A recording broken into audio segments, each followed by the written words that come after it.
In an upscale toy store, a millionaire businessman facing financial crisis tried to buy a teddy bear for his 5-year-old daughter, who was crying inconsolably. When his card was publicly declined, the prejudiced cashier laughed loudly. The millionaire's card was declined. He froze in humiliation right in front of his daughter, who cried even harder. That's when a poor 6-year-old girl, watching through the shop window, walked in and did something that left everyone in shock. The scent of the upscale toy store was of polished wood and expensive plastic, a fragrance Arthur once associated with success, the power to simply point and purchase. Today, however, the aroma seemed to suffocate him, permeated with a silent judgment emanating from the perfectly organized shelves. He clutched the strap of his leather briefcase, the only remnant of a life where his net worth seemed infinite. The worn corners of the leather now mirrored the state of his own soul. Before him, on the gleaming glass counter, lay the Melody Bear, a plush toy with button eyes that promised solace and an internal mechanism that played a soft lullaby. It was the only wish his 5-year-old daughter, Laura, had whispered the night before, her voice so fragile it broke what little remained of Arthur's heart. He needed that bear. It was more than a toy. It was an apology, a desperate attempt to mend the absence and tension that had settled in their home like a cold fog.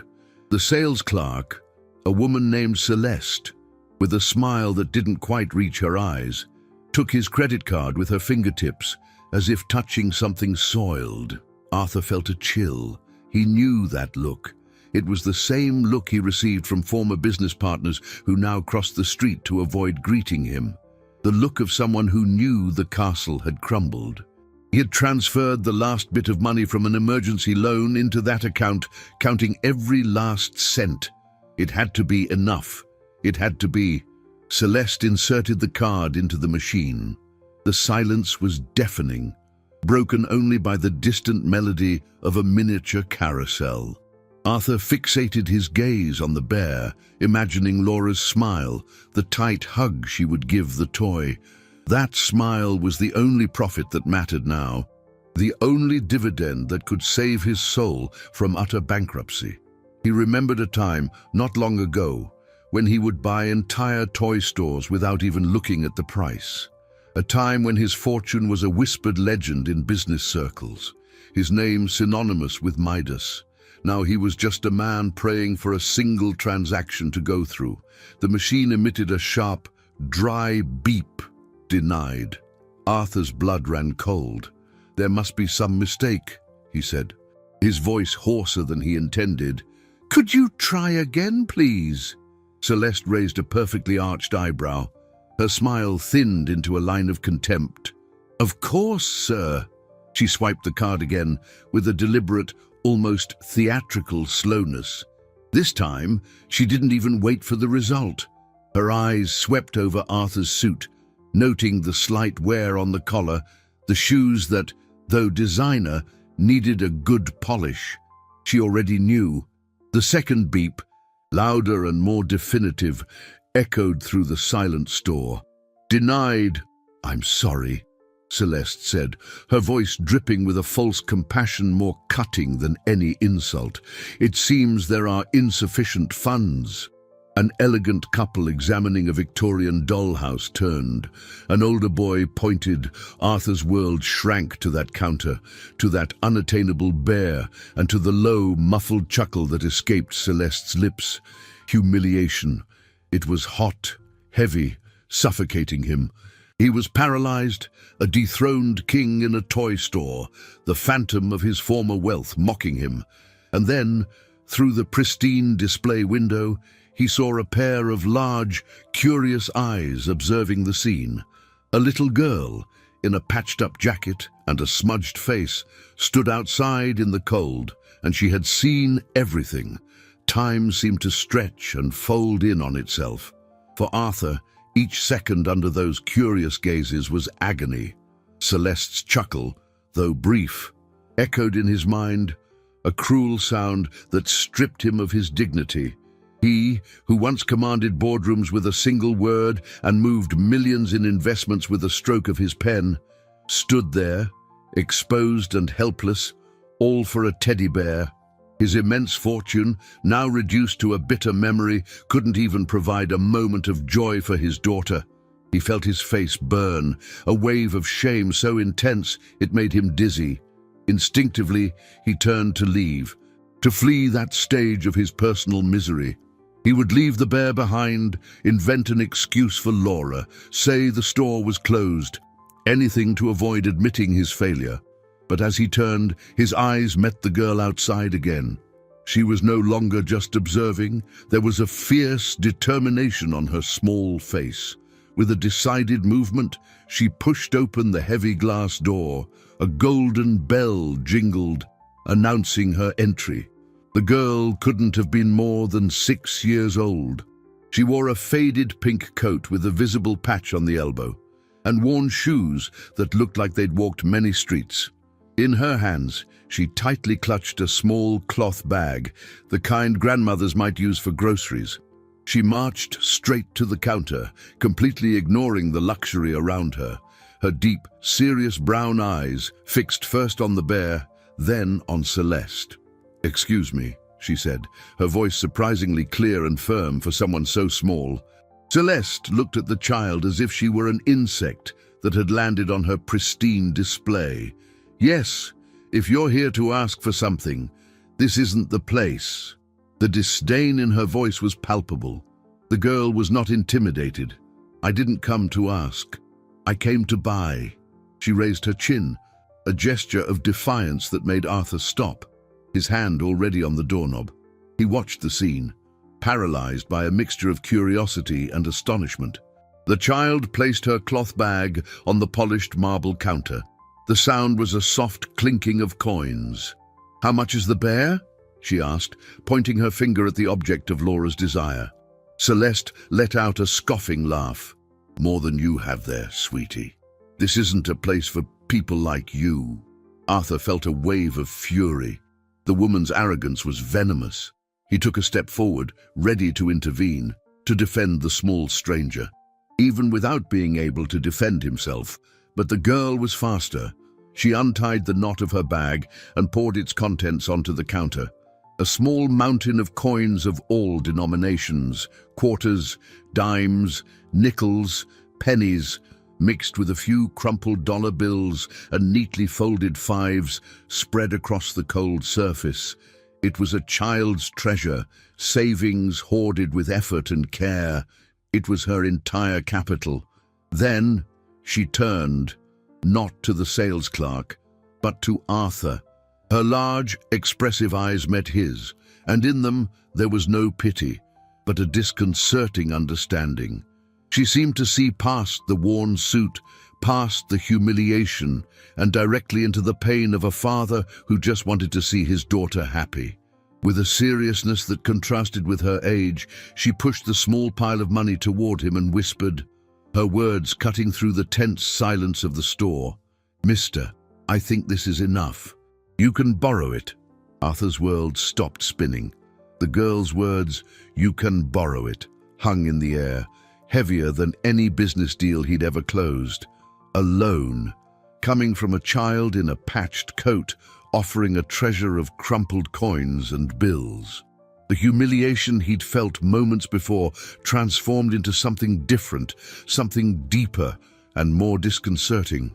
It was the shame of his own helplessness, reflected in the unexpected strength of that small figure. He opened his mouth to refuse, to say it was absurd that an adult couldn't accept such a thing.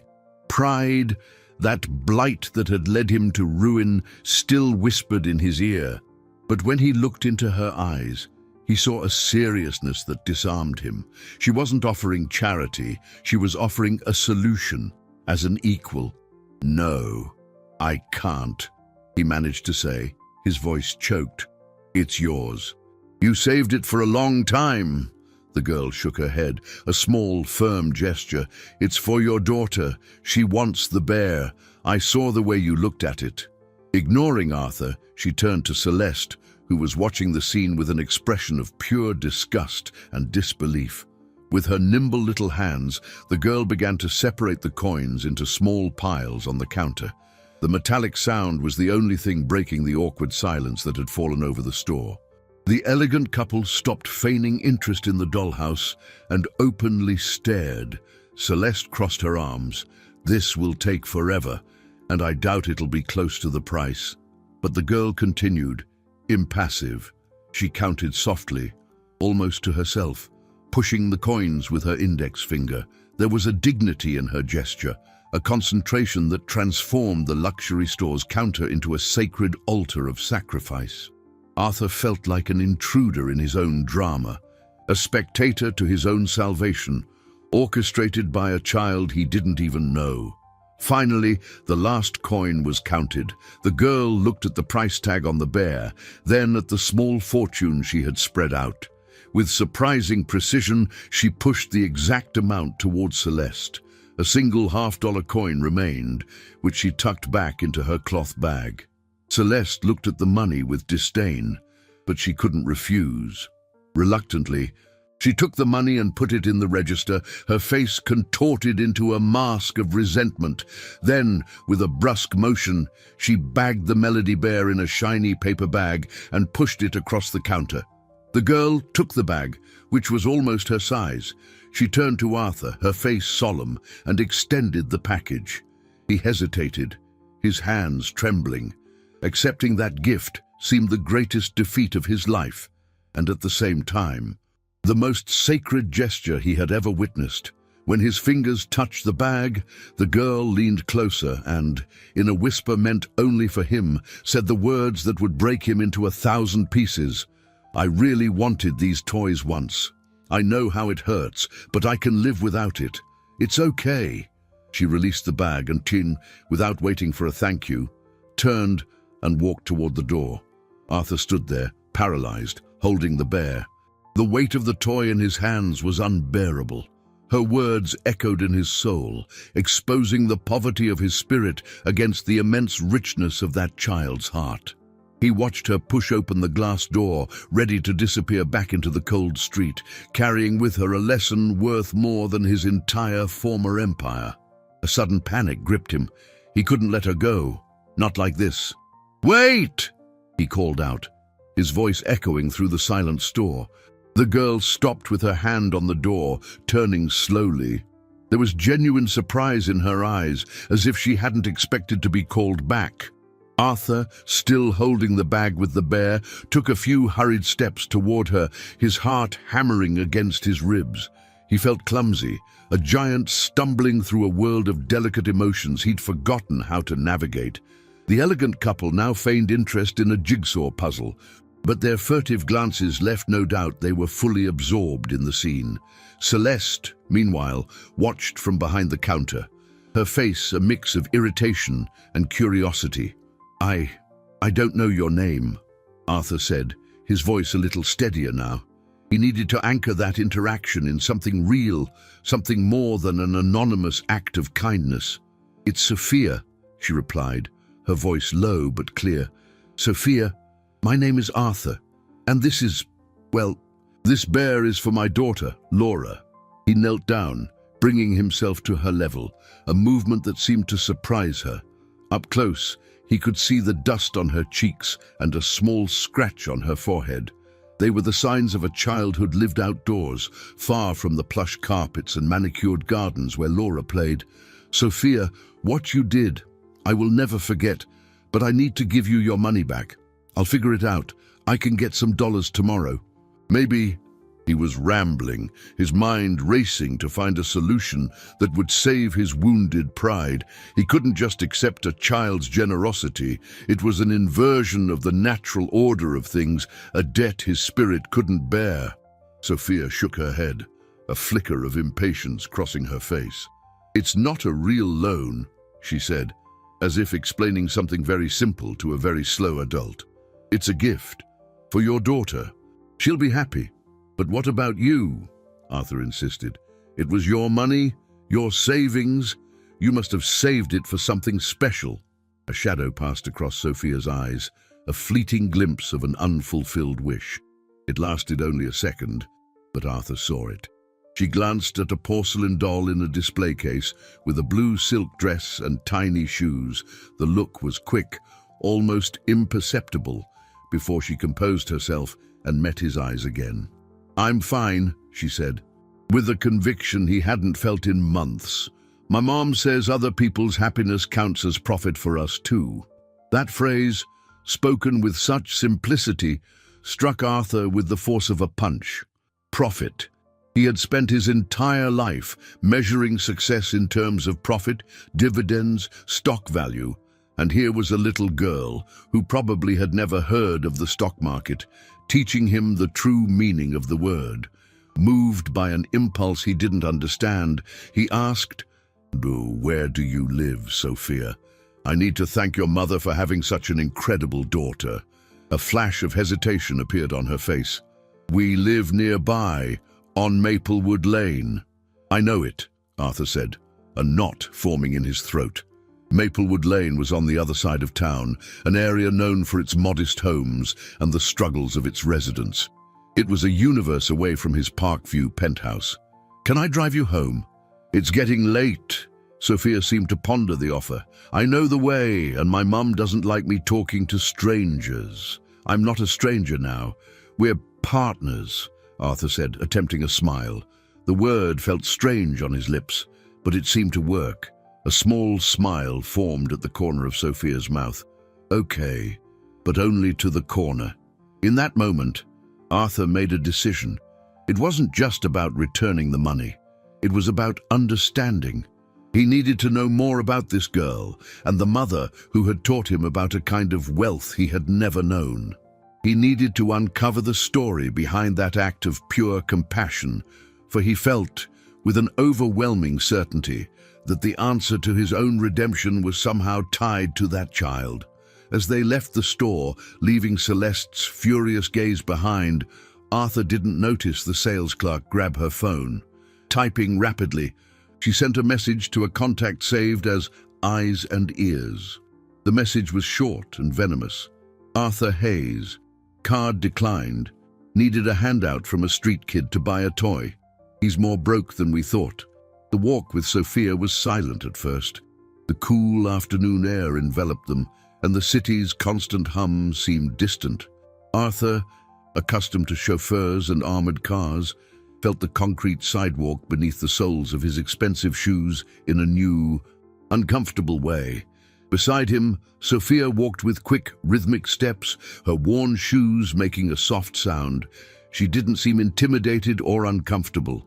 On the contrary, she observed everything around her with keen curiosity, as if every storefront and every passing face held a story. "Your mother, does she work?" Arthur asked, breaking the silence. He needed to fill the void with information, to piece together the puzzle of that family. "Yes," Sophia replied, without hesitation. "She has 3 jobs. In the morning, she cleans an office. In the afternoon, she's a waitress at a diner.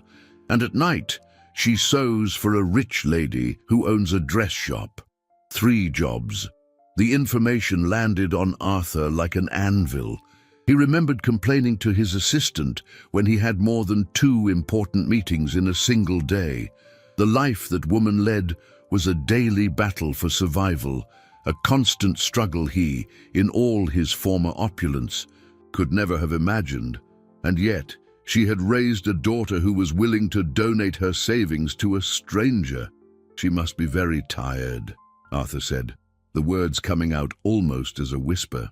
"Sometimes," Sophia admitted, "but she always makes time to tell me a story before I sleep.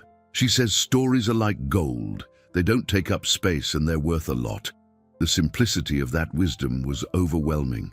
Arthur thought of the nights he came home to find Laura already asleep, or times he was so consumed by the stress of his collapsing businesses that he barely managed a decent good night. He'd been providing material goods, but neglecting the real treasure. They reached the corner of Maplewood Lane. It was a narrow street, lined with small, colorful houses, some with peeling paint and makeshift gardens in tin pots. A scrawny dog slept on the sun-drenched sidewalk. "This is where I get off," Sophia said, pointing to a light blue house at the end of the street. "Thanks for the company, Mr. Hayes. Please, call me Arthur." He knelt again, feeling an urgency to prolong the conversation. "Sophia, I want to make you a proposition. I need to give you your money back. How about I do some odd jobs for you? I can fix things, carry heavy stuff, anything." He was desperate to rebalance the scales, to transform his debt into something that could be repaid with effort, not just money he didn't possess. Sophia looked at him with an amused expression, as if he'd told a funny joke. "You, fixing things." The innocence of the question struck him squarely. She was right. What did he know how to do besides analyze spreadsheets and close deals? "I'm a quick study," he insisted. She smiled, a genuine smile that lit up her face. "Okay, if you insist. Our gate hinge is broken. Mom tried to fix it, but she couldn't." Arthur nodded, grateful. "It's a deal. I'll come tomorrow." "What time?" "In the morning. Mom's home on Saturday morning." With that, she turned and ran down the street, her small figure disappearing into the blue house. Arthur stood there, rooted to the corner, feeling like a complete stranger in his own world. He looked at the bag in his hand. That bear now represented much more than a gift. It was a symbol of his failure and paradoxically a beacon of hope. Returning home, the image of Sophia and her modest life wouldn't leave his head. The dignity of that family, the richness of spirit they possessed amidst material scarcity, was a brutal contrast to the emptiness he felt in his luxurious penthouse. He knew, with a painful clarity, that the humiliation in the store hadn't been the lowest point of his life. The lowest point was the realization of how truly poor he was, even when he considered himself a multimillionaire. And he also knew that the journey to fix Sophia's gate would be the first step in rebuilding something far more important than his financial empire himself. The next morning, the sun streamed through the panoramic windows of Arthur's penthouse, illuminating dust motes dancing in the air.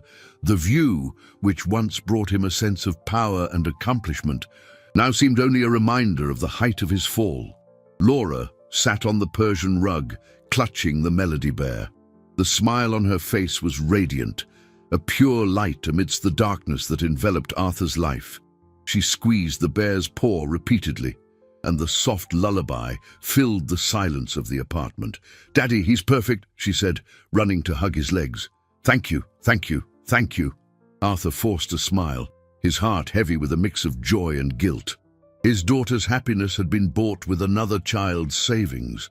That thought was a constant weight on his conscience. "I'm glad you like him, my love." He looked at the clock. It was time to keep his promise. He changed out of his suit into old jeans and a t-shirt, clothes he hadn't worn in years. Looking in the mirror, he saw a stranger. The man who once commanded a business empire now looked like a simple laborer with soft, clean hands that had never held a tool. He found an old, dusty toolbox from the back of a closet, a gift from his father he had never used. He felt like an imposter, but the image of Sophia's determined face spurred him on. On Maplewood Lane, the scene was entirely different. The air smelled of fresh coffee and baking bread somewhere. Children played in the street, and neighbors chatted over low fences.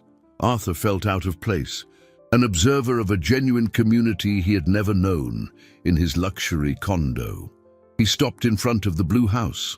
The wooden gate was, indeed, hanging precariously from a single rusty hinge. He took a deep breath and knocked. The door was opened by a tired-looking woman with kind, bright eyes, Sophia's eyes. She wore an apron over a simple dress, drying her hands on a dish towel. "Can I help you?" she asked, her voice soft, but with a hint of caution.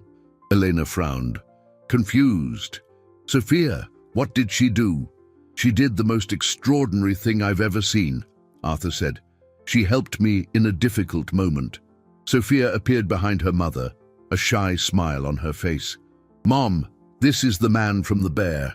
The confusion on Elena's face transformed into understanding, followed by a wave of embarrassment. "Oh my goodness, sir, I'm so sorry. Sophia shouldn't have. She knows not to touch her money. I'll pay you back every cent. I promise, maybe in installments." "No, please," Arthur interrupted, raising his hands. "That's not why I'm here. I insisted. I promised her I'd fix the gate in return. It's a business deal." He tried to sound confident, but felt like a complete amateur. Elena studied him for a moment, the distrust in her eyes warring with the sincerity she saw in his. Finally, she relented with a sigh. "Okay, please come in. But I can't pay you for this. The payment's already been made," Arthur said, looking at Sophia. He spent the next few hours wrestling with the gate. The tools felt like alien objects in his hands. He hammered his finger, sweated under the morning sun, and felt muscles he didn't know existed protest. Elena and Sophia watched him from the window, first with curiosity, then with contained amusement. At one point, Elena came out with a glass of iced water. You don't seem to have much knack for this," she said, a small smile playing on her lips. "It's my first investment in manual labor," Arthur admitted, wiping sweat from his brow. "The returns seem low so far." Despite the difficulty, there was something profoundly satisfying about the task. The creak of metal, the smell of rust, the dust on his hands. It was all real, tangible, unlike the abstract figures and stock charts that had dominated his life. Finally, after almost 2 hours, the gate was in place, opening and closing smoothly. It wasn't perfect work, but it was done. He felt a pang of pride that no multi-million-dollar transaction had ever given him. As he was packing up his tools, a luxury car pulled up to the curb. A man in a suit stepped out, his face familiar. It was Marcus Thorne, one of his most impatient creditors. "Arthur, I knew I'd find you if I followed the stench of desperation," Marcus said, his voice loud and full of scorn, ensuring everyone on the street could hear.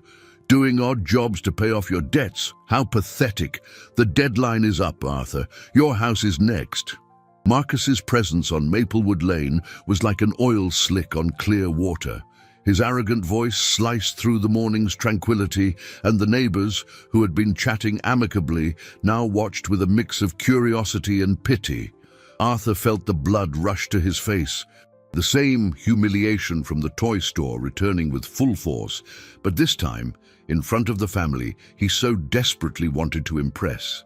Elena emerged from the house, her face worried, placing a protective hand on Sophia's shoulder. Sophia watched the scene with wide eyes.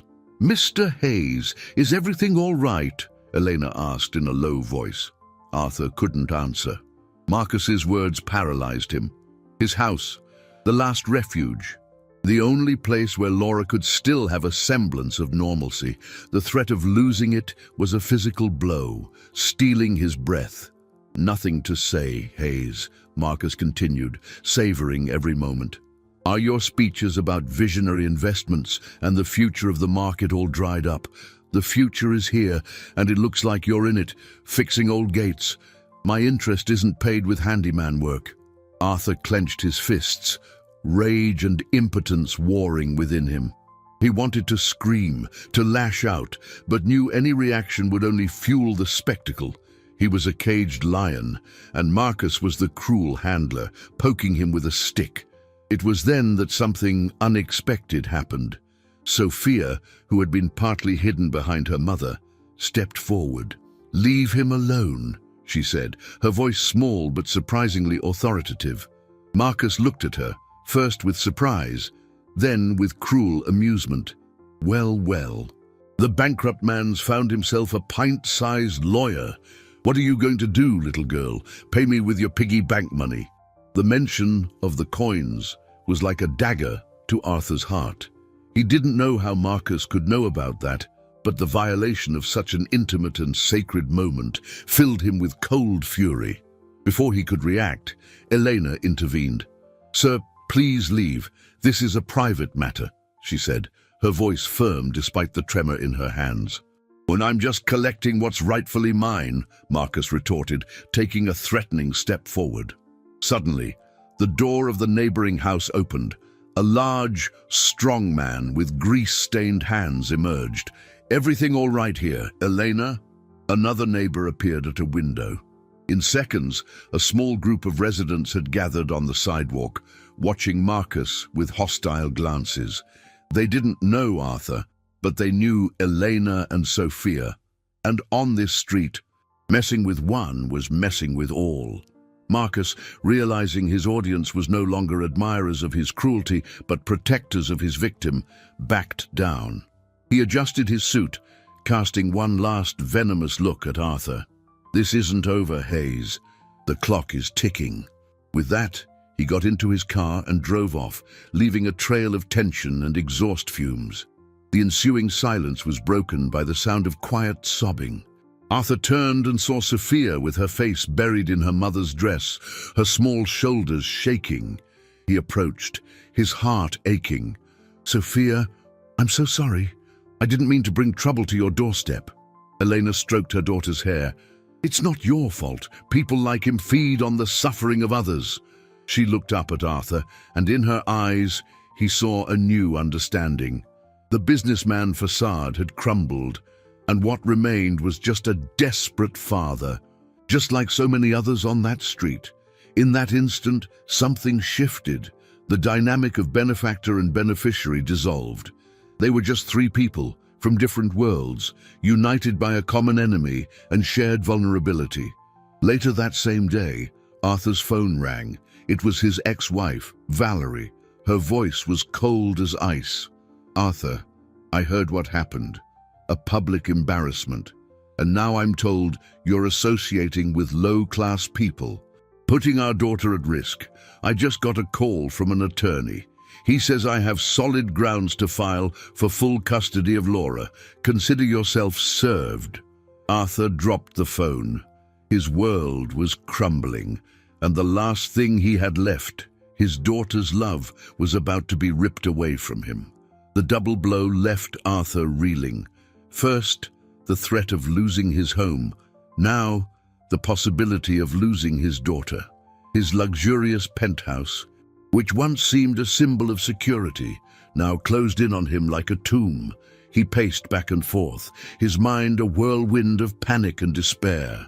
Valerie, his ex-wife, had always been pragmatic. Their marriage had been more a merger of interests than a union of hearts.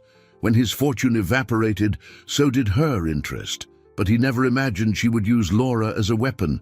The accusation of associating with low-class people filled him with bitter rage. Elena and Sophia, with their dignity and kindness, were richer in character than anyone he had known in his social circles. The next day, a process server visited him, delivering the custody papers. The petition was rife with venomous accusations: financial instability, unsuitable environment, questionable associations. It was a calculated attack to destroy him. His former lawyers, who once courted him, now demanded exorbitant fees he couldn't afford. He was alone. Amidst the chaos, his thoughts turned to Elena and Sophia. He felt guilty for dragging them into his mess. He decided to go to their house, perhaps to apologize, perhaps just to seek some of the calm and strength that emanated from them. He found Elena sitting on her small front porch, mending a waitress uniform. Her face was etched with worry. "Mr. Hayes," she said, her voice tired. "I heard a neighbor who works at the courthouse heard your name. I'm so sorry." "No, Elena. I am," he said, sitting on the concrete step. "I brought my problems to your doorstep. That accusation of questionable associations, it's about you. They're using my friendship with your family against me." Elena stopped sewing. The needle suspended in the air, an expression of hurt and indignation crossed her face. They call us questionable because we're poor. To them, poverty is a character flaw," Arthur said, bitterness evident in his voice. "It's a world I knew well, but only now truly understand its cruelty." Sophia emerged from the house holding a notebook and a pencil. She seemed to have overheard the conversation. There was a seriousness on her face that contrasted with her age. She sat beside Arthur, silently, and began to draw. They sat like that for a while. The sound of Elena's needle passing through fabric and Sophia's pencil scratching on paper, creating a strange sense of peace amidst the storm. "I'm going to lose everything, Elena," Arthur confessed, his voice broken. "My home, my daughter, everything I fought for." "You fought for money and business," Elena said, without looking up from her mending. "Perhaps now it's time to fight for something money can't buy." Her words were simple, but they contained a profound truth that struck him to his core. He looked at Sophia. She had stopped drawing and was watching him with her large, intelligent eyes. "You know, Mr. Hayes," she said suddenly, "when my piggy bank breaks, I don't throw away the pieces, I glue them back together. It looks different with the marks, but it can still hold coins. Sometimes it's even stronger." She went back to her drawing. Arthur looked at her notebook. She wasn't drawing flowers or houses like most children. She was drawing a complex gear with unique interlocking parts. "What is this, Sophia?" he asked, curious. "It's an idea," she said, offering no further details. That night, Sophia's idea of the broken piggy bank wouldn't leave Arthur's mind, gluing the pieces back together, rebuilding, becoming stronger in the broken places. He began to think about his business, the empire that had crumbled. It had been built on the premise of relentless growth, of profits at any cost. Perhaps that's why it broke so easily. What if he tried to rebuild it differently, a way that would be like Sophia's piggy bank, stronger precisely because of the cracks? A thought began to form, vague and uncertain, but it was the first spark of hope he'd felt in months. The next day, however, reality hit him again. Elena sought him out, her face pale with anguish. "Arthur, I lost my job at the diner. The manager said some wealthy clients, friends of your ex-wife, complained. They said they didn't want to be served by someone who associates with a bankrupt person. They humiliated me in front of everyone." Valerie's war wasn't just against him, it was a scorched earth campaign designed to isolate him and destroy anyone who offered him support. The news of Elena's dismissal was a punch to Arthur's gut. Guilt weighed on him like a lead cloak. His downfall was dragging innocent people into the abyss. He looked at Elena's worn face, at the hands that worked tirelessly and now had one less source of income, and felt a wave of impotent fury. He was the multimillionaire, the business genius, but he couldn't protect an honest, hard-working woman from the pettiness of a world he himself had helped build. "Elena, this is my fault," he said, his voice raw. "I'm going to fix this. I'll talk to the manager. No," she interrupted, her voice firm despite the pain in her eyes. "That would only make things worse. It would fuel the gossip. You need to focus on fighting for your daughter. We'll be fine. I still have 2 jobs. We'll manage." Her resilience was both inspiring and painful. She refused to be a victim, even as the world conspired against her. This strength, however, only deepened Arthur's sense of responsibility. He couldn't simply accept the situation. The debt he felt toward that family grew each day, transforming from a financial obligation into a profound moral commitment. That afternoon, while Laura took a nap, Arthur sat at his mahogany desk, surrounded by collection notices and letters from lawyers. He felt cornered, with no way out.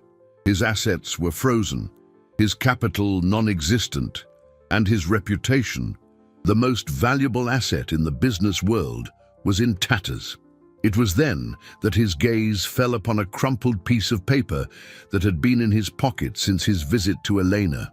It was a page from Sophia's notebook, which she had given him before he left.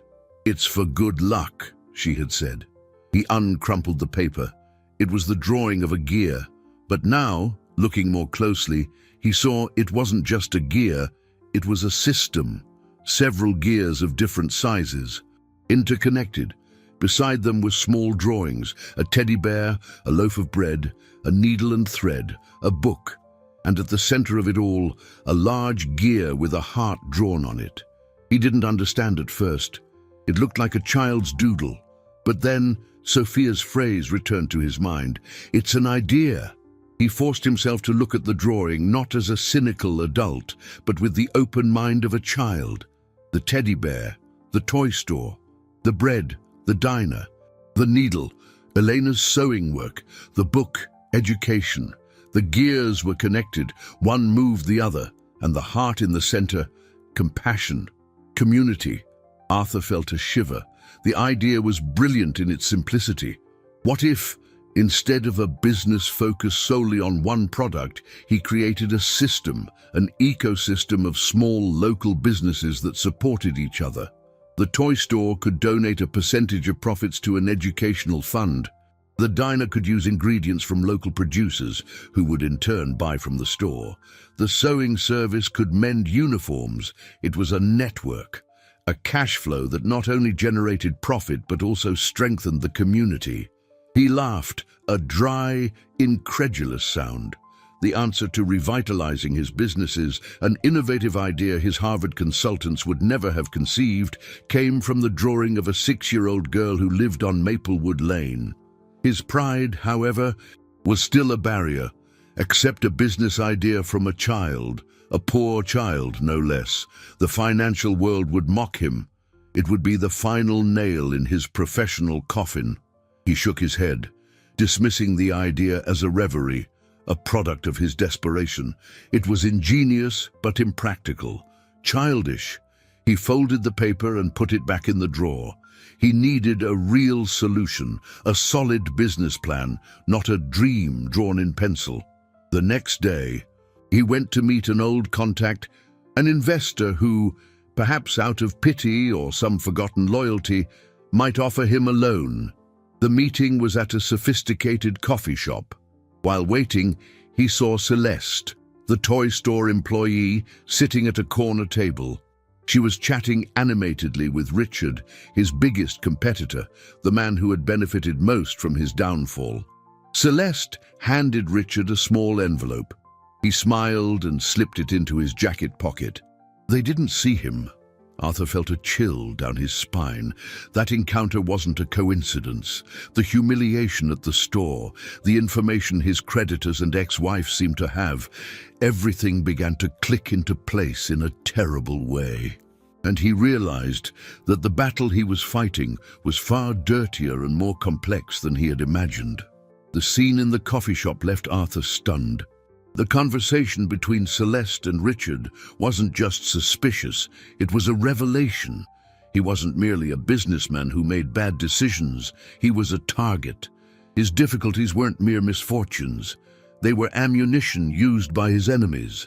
The toy store employee wasn't just prejudiced, she was an informant, systematically reporting his vulnerabilities to sabotage any chance of recovery. The humiliation he suffered wasn't a random event. It was a piece of competitive intelligence.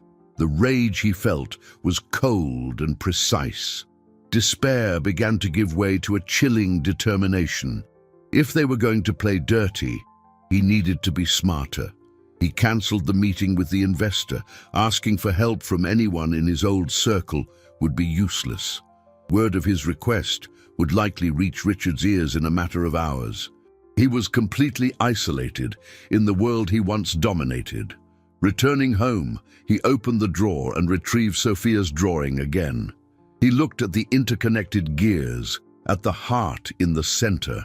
The idea that had once seemed childish and naive now felt like the only weapon he possessed. It was a plan no one would expect. It was so outside the box, so different from the aggressive, predatory strategies of the market, that it might be his only chance to catch his adversaries by surprise. The pride that prevented him from considering a child's idea crumbled under the weight of the betrayal he had just witnessed. His enemies used ruthlessness as an advantage. He would use compassion as his strategy. It was a daring gamble, perhaps the biggest of his life. He spent the following days immersed in work, not in his former penthouse, but at a small table in the public library, where internet access was free. He used what remained of his business acumen to transform Sophia's drawing into a viable plan. He researched solidarity economy, cooperativism, and social impact businesses. He discovered a new business vocabulary with words like sustainability, community, and shared value. The concept took shape. A holding company that would invest in small local businesses, creating a network of mutual support. The heart's gear, as he dubbed it. Profit would not be the sole objective. Positive social impact would carry equal weight. He presented the idea to Elena, not as a business plan, but as a conversation. What if we could create our own jobs right here in the neighborhood, he asked. A small diner that buys bread from the corner bakery, whose employees have lunch there. A seamstress who makes uniforms for everyone. Elena's eyes lit up. Not with the prospect of wealth, but of dignity and autonomy. It would be a dream, she said. But where would the money to start come from? That's the challenge, Arthur admitted. But I have a plan. The subplot unfolding parallel to his efforts was the blossoming friendship between Laura and Sophia. Arthur started bringing Laura to Maplewood Lane. The two girls, from such different worlds, became inseparable. Laura, who had grown up in a sterile environment of solitary luxury, was fascinated by the vibrant community life of Sophia's neighborhood. They played hopscotch on the sidewalk, created stories with rocks and leaves, and shared secrets. For Laura, Sophia was the sister she never had. For Sophia, Laura was a window into a world she only saw in storefronts. This friendship became an immense source of joy for Arthur, but also an overwhelming pressure. He now had two girls looking at him, expecting him to fix the world. Failure was no longer an option. One evening, while the girls played in Elena's small backyard, Sophia approached Arthur. "I know who you are," she said quietly. "Mom used to have a picture from her old job. You were the big boss, the one who fired everyone." Arthur felt the air leave his lungs. Elena had never said a word. She had welcomed him, helped him, even though he was the man who, indirectly, had caused some of her difficulties by laying off her late husband, George, a loyal employee, during the cutbacks that preceded his own downfall. "My mum didn't tell you," Sophia continued, "because she said the past shouldn't poison the present, and that you're not that man anymore." The weight of that revelation was crushing. Elena had known all along. Her kindness wasn't naive. It was a conscious choice to forgive and to see the man he could become. Not the failure he was. Her generosity wasn't ignorance. It was grace. Arthur felt a wave of shame so overwhelming it nearly brought him to his knees. He sought Elena, finding her in the kitchen, preparing a simple dinner. The aroma of garlic and onions filled the air, a scent of home that violently contrasted with the emptiness of his own house. "Elena, he began, his voice failing him. "I just found out about your husband. I had no idea he worked for me." "I'm so sorry." He expected anger, accusation, resentment. Instead, she turned, dried her hands on her apron, and looked at him with her calm, wise eyes. "I know you didn't, Arthur. Those were tough times for everyone. My husband, George, he always said you were a fair man, but under a lot of pressure, he never held a grudge." Her absolution was almost harder to bear than condemnation. The absence of bitterness in her voice made the weight of Arthur's past actions even heavier. He had laid off a good man, a loyal man, and his family had paid the price. That moment solidified his determination. The heart's gear. Project was no longer just a business strategy to save himself. It became a mission of reparation. It was his only way to honor George's memory and Eleanor's kindness. His adversaries, however, weren't sleeping. Richard, Sensing Arthur might be planning something intensified his offensive. He had somehow uncovered the essence of the heart's gear idea. Perhaps Celeste had overheard something, or perhaps Richard's corporate intelligence was simply relentless. He approached Elena directly. He offered her a life-changing sum of money, enough to buy a house, pay for Sophia's education, live without the constant worry of bills. In return, he wanted her to sign a consulting contract, handing over Arthur's business secrets, disguised as community development ideas. Essentially, he was trying to buy Sophia's idea through her mother's desperation. Elena, shaken but unshakable in her integrity, refused. But the offer left her scared. She realized the depths Richard was willing to plumb. The war had reached her doorstep. As if that weren't enough, social pressure mounted. An anonymous complaint was made to Child Protective Services.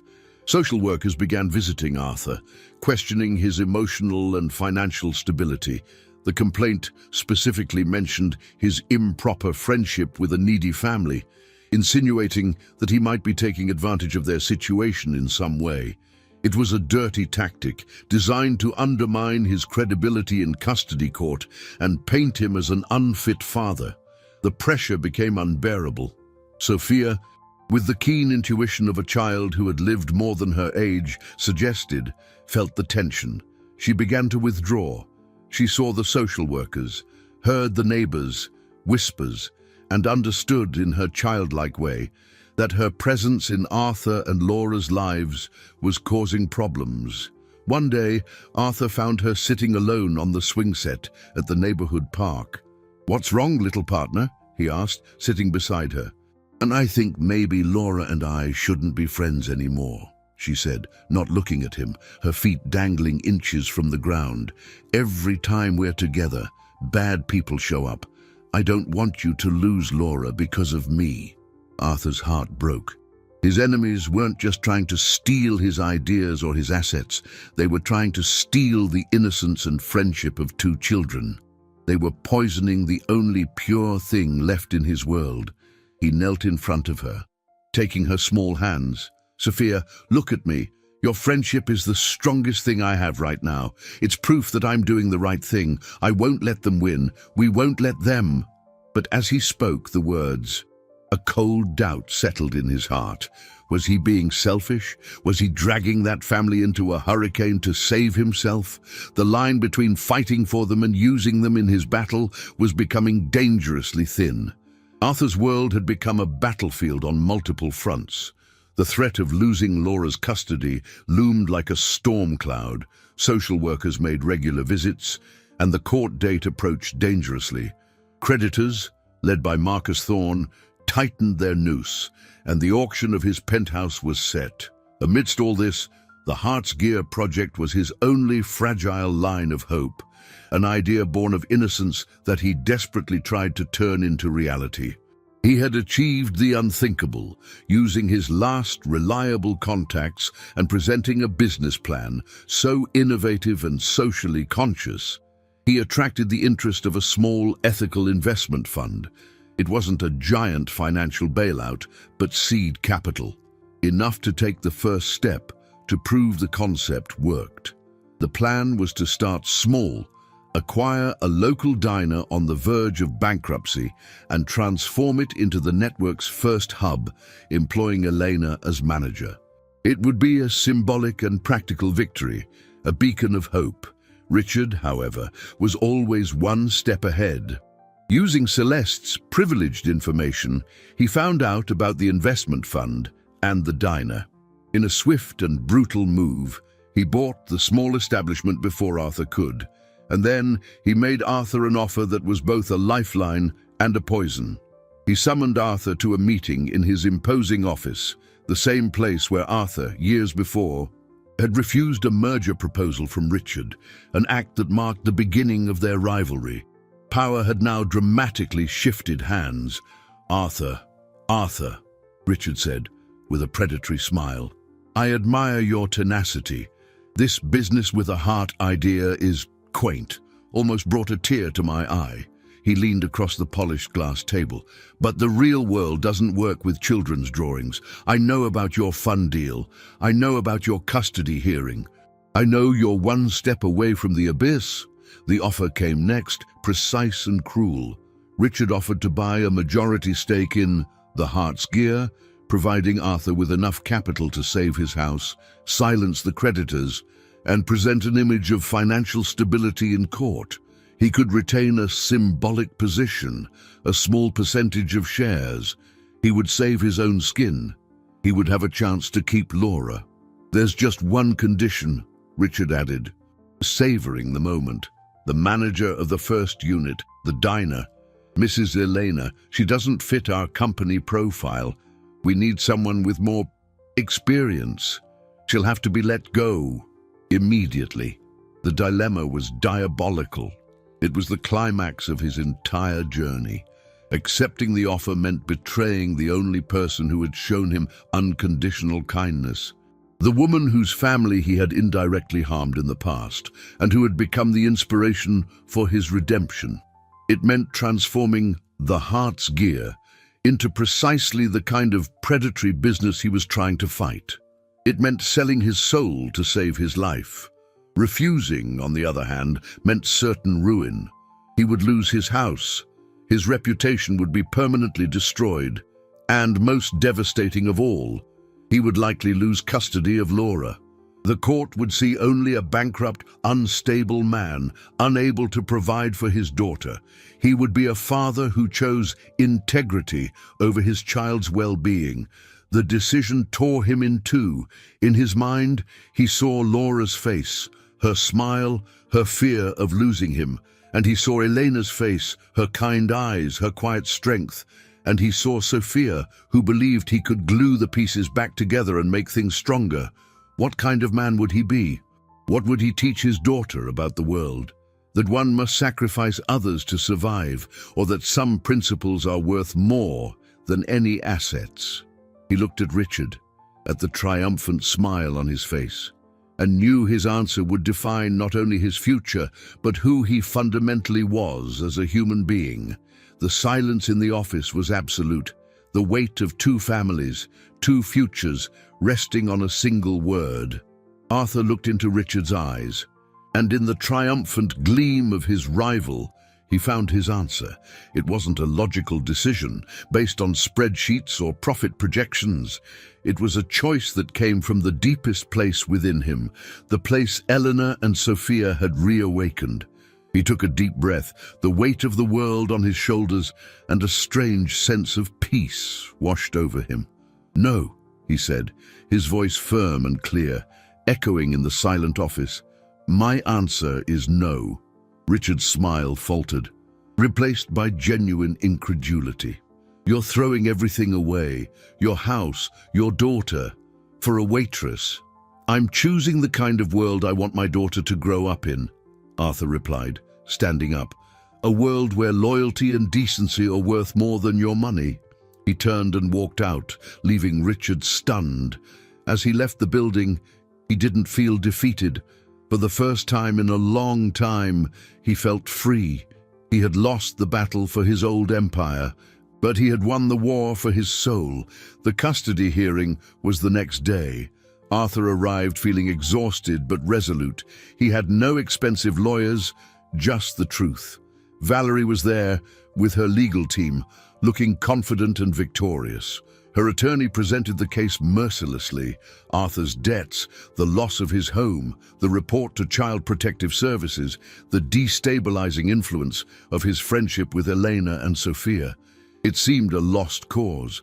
When it was Arthur's turn to speak, he offered no excuses or elaborate defenses. He spoke from the heart. He recounted the story of the past few months, the humiliation at the store, Sophia's kindness, Elena's dignity. He admitted his financial failures, his pride, and his mistakes. "I lost a fortune, Your Honor," he said, his voice thick with emotion. "But I gained something far more valuable. I learned that being a father isn't about the net worth I can offer, but about the values I can teach. I learned from a family that has very little, but gave me the greatest wealth of all, The lesson of compassion. If financial stability is the sole criterion, then I have failed. But if love, integrity, and the ability to raise a decent human being count, then I ask you to consider me the richest father in the world." When he finished, a profound silence fell over the courtroom. Then a figure rose in the back. It was Elena. She hadn't been called as a witness, but she asked permission to speak. In a calm voice full of dignity, she spoke about the Arthur she had come to know, the man who fixed her gate, who treated her daughter with respect, who was trying to build something new and better from the ashes of his life. She refuted the claims of being a bad influence, describing how the friendship between the two girls had enriched both their lives. The judge, an experienced woman whose eyes had seen everything, listened intently. The decision came at the end of the day. She acknowledged Arthur's financial difficulties, but also noted the profound transformation in his character. She granted joint custody with one condition: that Arthur continue to demonstrate progress in his stabilization, and that the children's friendship be encouraged as a positive factor in social development. It was a monumental victory. Arthur didn't retain full custody, but he didn't lose it either. He left the courthouse with Laura holding his hand, feeling triumphant. Later that same day, the Ethical Investment Fund, learning of Richard's hostile takeover attempt and Arthur's refusal, was deeply impressed by his integrity. They not only maintained their commitment, but decided to increase the initial investment. "We don't just invest in ideas, Mr. Hayes," the director said. "We invest in people. And you've proven to be the kind of person we want to associate with." With the new capital, Arthur bypassed Richard's blockade. Instead of buying the diner, he leased an empty storefront on the same street and began building the first Heart's Gear from scratch, with Elena as a partner, not just a manager. The Maplewood Lane community rallied around them. The mechanic neighbor helped with electrical installation. Others painted walls. It was a communal effort, the living embodiment of Sophia's idea. The recovery would be slow, arduous, but it would be real and built on a solid foundation of values. The final victory, however, came from an unexpected source. Celeste, the store employee, seeing her name and Richard's mentioned in some custody court documents, and fearing legal repercussions for corporate espionage, decided to protect herself. She sought out Arthur, offering to testify against Richard in exchange for immunity. She handed over copies of messages, payments, everything. With this evidence in hand, Arthur didn't seek revenge. He scheduled one last meeting with Richard, not to threaten him, but to offer him a deal that would change everything.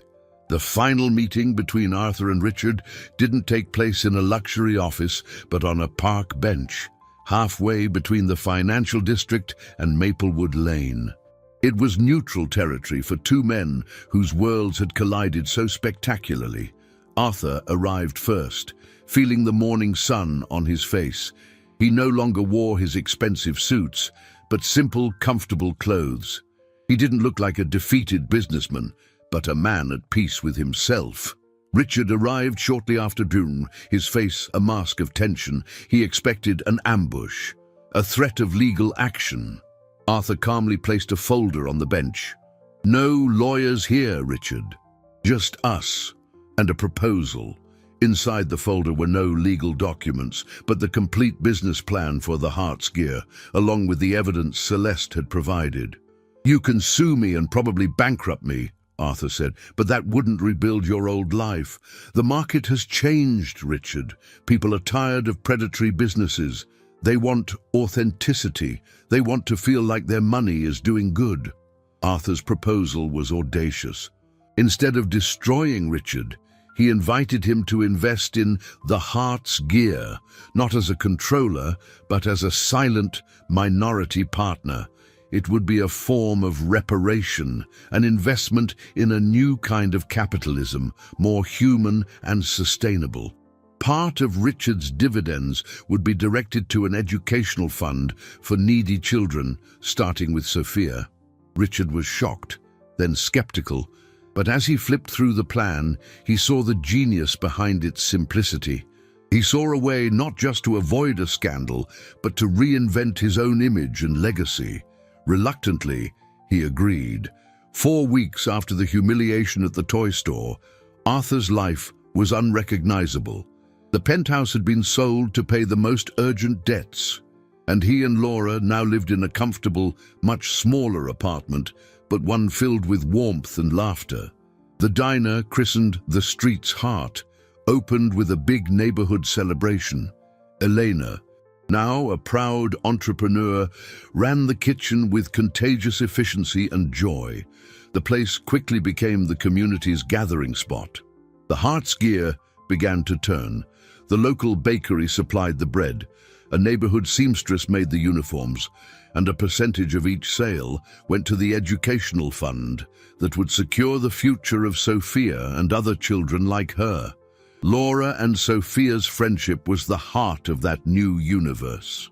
They were living proof that social barriers were merely adult constructs. On a sunny afternoon, Arthur sat at one of the diner's outdoor tables, watching Laura and Sophia play hopscotch on the sidewalk. Eleanor joined him, bringing 2 glasses of fresh juice. "Who would have thought, huh?" she said, smiling. "From a broken gate to all of this." "It was the best transaction of my life," Arthur replied, his eyes fixed on the girls.